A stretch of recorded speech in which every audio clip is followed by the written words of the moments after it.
On va maintenant donc parler automobile et de ce monsieur Le Corbusier à l'occasion du 50e anniversaire de sa disparition.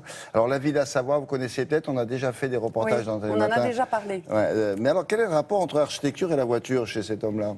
Il est passionné d'automobile. Il a toujours intégré l'automobile à l'architecture, il s'est beaucoup influencé, il a vraiment utilisé l'automobile. Pour lui, l'automobile, c'est un engin qu'il qualifiait de moderne, élégant, utile. Il disait que c'était une machine parfaite.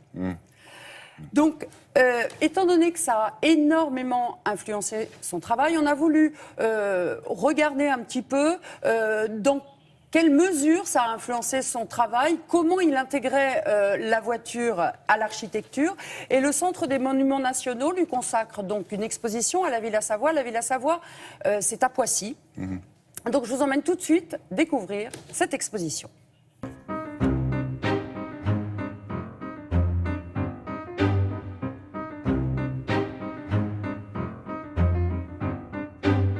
Le Corbusier est un homme touche à tout, il touche à la dessin, à la peinture, à l'architecture et tout ce qui apparaît comme nouveau, moderne, le fascine et l'inspire. À l'époque, en 1930, la voiture change nos modes de vie, nos modes de pensée. Le Corbusier était fasciné, passionné par l'automobile avant-guerre. Pour lui, c'était un panthéon moderne parce que la voiture qui devenait fiable, solide, qui pouvait rouler loin, qui pouvait être construite en série. Pour lui, c'était un modèle à suivre pour toute la production humaine jusqu'à la construction des maisons. Si on pouvait construire des maisons comme des voitures, c'était le nec plus ultra de l'architecture.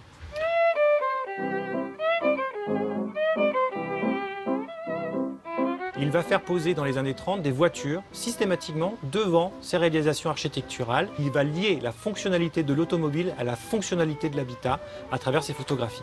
La maison, la Villa Savoie, a été construite effectivement pour la voiture, par la voiture. On arrive à la villa, on est déposé devant la porte d'entrée et on peut rentrer sa voiture dans le garage directement puisqu'il a calculé les mesures de la maison par rapport à l'angle de braquage des voitures des propriétaires. Et c'est la première fois, ou l'une des premières fois dans une maison, que l'on intègre directement le garage à l'espace de vie et non pas à l'extérieur.